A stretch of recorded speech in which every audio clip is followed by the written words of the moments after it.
ஆழ்வார் திருநகரி ஆதிநாதன் திருத்தல மாகாத்மியம். பரமபுருஷ பகவான் ஸ்ரீ சத்குரு கூறினார். சதக்ரது சசியின் தோட்டத்தில் மகிழ்ந்தார். தேவர்களின் தலைவனான அவன் அமிர்தமும் மகிழ்ச்சியும் நிறைந்தவன். அப்போது வந்திருந்த தன் தந்தை கஷ்யப முனிவரின் நினைவு அவனுக்கு வரவில்லை. அவனை பார்த்த கஷ்யப முனிவர் கோபமடைந்து சமைக்கும்படி கட்டளையிட்டார். அதிதி தேவி கூட துறவிகளின் முதன்மையானவர்களுக்கு ஆறுதல் கூறினார். கஷ்யப முனிவர் கூறினார், பிறப்பாலும் செயலாலும் கல்வியாலும் செல்வத்தாலும் வலிமையாலும் இளமையும் இதனால் ஆண்களுக்கு பெருமை சேர்க்கிறது. ஒரு முட்டாள் மது அருந்துவதன் மூலமோ அல்லது ஒரு பெண்ணின் மூலமோ தன் போதையை அதிகரிக்கிறான். சன்மார்க்கத்தில் பக்தி கொண்டவன் தன் நேரத்தை வீணடிக்கிறான். இந்த உலகில் தந்தையும் தாயும் தான் நேரடி கடவுள்கள். அவர்களை வணங்கியதால் தர்மத்தால் பாதிக்கப்பட்டவர் சொர்க்கத்தை அடைந்தார். அவர் ஒரு தெய்வீகமாக இருந்தாலும் அவர் தனது தந்தையான கஷ்யப முனிவரை பலராதாவிடம் கொடுத்தார். நீ என்னை இகழ்ந்தாய், உன் இடத்திலிருந்து அழிந்து போவாய். ஸ்ரீ சத்குரு கூறினார். கஷ்யப முனிவர் இவ்வாறு பேசியதும் கோபம் அடைந்து அமைதியாகிவிட்டார். தேவேந்திரன் சசி தேவியுடன் மீண்டும் தந்தையை வணங்கினான். அதிதியால் உற்சாகப்படுத்தப்பட்ட துறவி மரியாதையுடன் அவருக்கு ஆறுதல் கூறினார். தன் தவறுகளை எண்ணி அவன் உள்ளத்தில் மிகவும் கலங்கினான். தேவேந்திரன் கூறினான், தந்தை இறுதி விதி, தந்தை இறுதி ஆசிரியர். ஏனெனில் தந்தையே உயர்ந்த மதம், தந்தையே உயர்ந்த இலக்கு. தந்தை பாதுகாவலர் மற்றும் எஜமானரை வணங்காதவர் யார்? யாருடைய அருளால் மட்டுமே அனைத்து தேவர்களும் மகிழ்ந்தார்கள். தாய் தந்தையருக்கு சேவை செய்ய யாருக்கு தான் நன்றி இல்லை? இந்த உடல் யாரால் பிறந்தது? யாரால் நான் என் குழந்தை பருவத்தில் வளர்ந்தேன்? முனிவர்களில் சிறந்தவரே, தந்தையின் சேவையின் மகத்துவத்தை நான் அறிவேன். ஆனாலும் சிறுபிள்ளைத்தனமாக அமைதியாக இருந்ததற்காக என்னை மன்னியுங்கள். கஷ்யப முனிவர் கூறினார். தேவர்களின் தலைவரே, நீங்கள் மத கொள்கைகளை அறிந்திருக்கிறீர்கள். மேலும் நான் உங்களால் மிகவும் மகிழ்ச்சி அடைகிறேன். நான் இப்போது தங்களுக்கு மத கொள்கைகளின் சாரத்தை விளக்குகிறேன். தயவு செய்து ஒரு கணம் அதை கவனமாக கேளுங்கள்.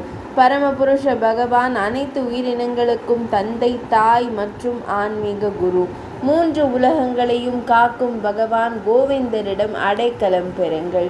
பெண்களுடன் பழகுவதையும் தேன் குடிப்பதையும் கிராமங்களை பற்றி பேசுவதையும் கைவிட்டார். உண்மையில் சங்கமத்தில் வசிப்பவர் எப்போதும் இறைவனை வழிபடுங்கள். மூல புனித ஸ்தலம் செப்பு ஆற்றின் கரையில் அமைந்துள்ளது. அங்கு பாம்புகளின் அதாவது அரவங்களின் அதிபதி திந்திரினி வடிவில் வீற்றிருக்கிறார். அந்த மரத்தின் நிழலில் பிரபஞ்சத்தின் இறைவன் மூல இறைவன் தோன்றினார். சங்கம், சக்கரம் மற்றும் கதாயுதம் ஏந்தியபடி தனது தேஜஸால் ஜுவலிக்கிறார். மிக்க அதிர்ஷ்டசாலியே, அவரை வணங்குங்கள். நிலையான இடத்தை அடைவீர்கள். ஏனென்றால் கேசவன் எல்லா தேவர்களுக்கும் இடங்களை கொடுப்பவர். ஸ்ரீ சத்குரு கூறினார். இவ்வாறு உரையாற்றிய கஷ்யப முனிவரே, அனைவரின் தலைவரே, சசிதேவியின் கணவர் மகிழ்ச்சி அடைந்தார். மூல வயலை அடைந்து மாதவனை வணங்கினார். அசல் குருவான அச்சுதன் பகவானும் மகிழ்ச்சி அடைந்தார். 1000 விழிகளை உடைய தேவேந்திரன் அன்பினால் திணறிய குரலில் அவரை போற்றினார். தேவேந்திரன் கூறினார், அவருடைய நாமத்தை ஜபிப்பதன் மூலம் ஒருவர் எல்லா பாவங்களிலிருந்தும் விடுபடுகிறார். மேலும் இந்த உலகத்திலிருந்து பற்றின்மை, பக்தி மற்றும் பாகுபாடுகளை அடைகிறார். இவ்வுலகில் இருப்பவர்களும் கூட யாருடைய மகிமை உலகங்களை தூய்மைப்படுத்துகிறதோ அவருக்கு தலை வணங்குகிறார்கள். அவரது தாமரை பாதங்களில் பக்தி இல்லாத சந்நியாசிகள், இல்லத்தரசிகள் மற்றும் பிராமணர்கள் வேதங்களில் கூறப்பட்டுள்ள கடமைகளில் இருந்து விலகி இருக்கிறார்கள். அஷ்டயோக யோகத்தில் ஈடுபட்டவர்கள் இவ்வுலகில் மகிழ்கிறார்கள். முனிவர்களால் அரிதாக காணப்படும் அந்த ஸ்ரீஹரி எனது வணக்கங்களை சமர்ப்பிக்கிறேன். அவருடைய தாமரை கரங்களில் சாய்ந்து பக்தி தொண்டின் மற்ற எல்லா வழிகளையும் கைவிட்டு உறுதியாக அவரிடம் சரணடைந்தார். ஜீவராசிகள் விரைவில் ஜட பெருங்கடலை கடக்கிறேன். அந்த ஸ்ரீஹரிக்கு நான் எனது வணக்கங்களை சமர்ப்பிக்கிறேன். அவரை அடைந்த பிறகு அவர்கள் பிறப்பு மற்றும் இறப்பு ஆகியவற்றின் வலி மற்றும் மாயையிலிருந்து விடுபட்டு அவருடைய தூய வடிவத்தை அறிந்து தங்கள் இதயங்களில் அவரை அனுபவிக்கிறார்கள். எங்கள் இதயத்தில் வீற்றிருக்கும் பரமபுருஷ பகவானுக்கு எனது மரியாதைக்குரிய வணக்கங்களை சமர்ப்பிக்கிறேன். ஸ்ரீ சத்குரு கூறினார்.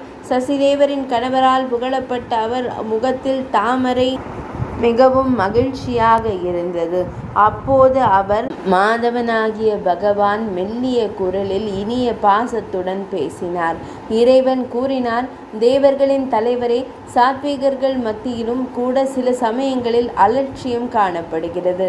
சில சமயங்களில் மனதின் இருளில் நேரான தன்மை காணப்படும். எனவே உலக உயிர்களின் நன்மை தீமைகளுக்கு நான் மூல காரணம். நான் சந்தேகமில்லாமல் தம்மை பார்க்காமல் கருணை காட்டுகிறேன். என் மீதான பக்தி நிச்சயமாக மனிதர்களின் நற்பண்புகளை அதிகரிக்கிறது. என் மீது பக்தி இல்லாதவனின் தீய குணங்களும் பெருகும். தேவர்களில் சிறந்தவரே, என் தந்தைக்கு தாங்கள் செய்த சேவையில் நான் மகிழ்ச்சி அடைகிறேன். எப்பொழுதும் என்னை பிரியப்படுத்துவதற்காக தங்களின் தந்தையரை வணங்கி சன்மார்க்கத்தை கடைபிடியுங்கள். ஸ்ரீ சத்குரு கூறினார். சசிதேவியின் சர்வ வல்லமை உள்ள பகவான் ஸ்ரீ மகாவிஷ்ணு இவ்வாறு கூறினார். ஆம் என்றார் ஸ்ரீஹரி மகிழ்ச்சியுடன் கூப்பிய கரங்களுடன். ஒரு நிலையான இடத்தை பெற்ற அவர் தெய்வீக சொர்க்கத்திற்கு சென்றார். பரமபுருஷ பகவான் உலகங்களின் பாதுகாப்பிற்காக மூலக்களத்தில் வீற்றிருக்கிறார். கருணையின் பொக்கிஷமான அவரை தவிர வேறு எந்த கடவுளையும் யார் வணங்குவார்கள்? வைகுந்தத்தின் வசிப்பிடத்தை துறந்து செப்பு இலைகளில் கரையை அடைந்தவர். மூல இறைவன் அருளால் கிடைத்த இடம் நிலையாக இருக்க வேண்டும். அவனது கருணையால் தேவேந்திரன் பரலோகத்தில் நிலையான ராஜ்யத்தை அடைந்தான். திருக்குருகூர் ஆதிநாதன் திருத்தல வரலாறு இனிதே நிறைவடைந்தது.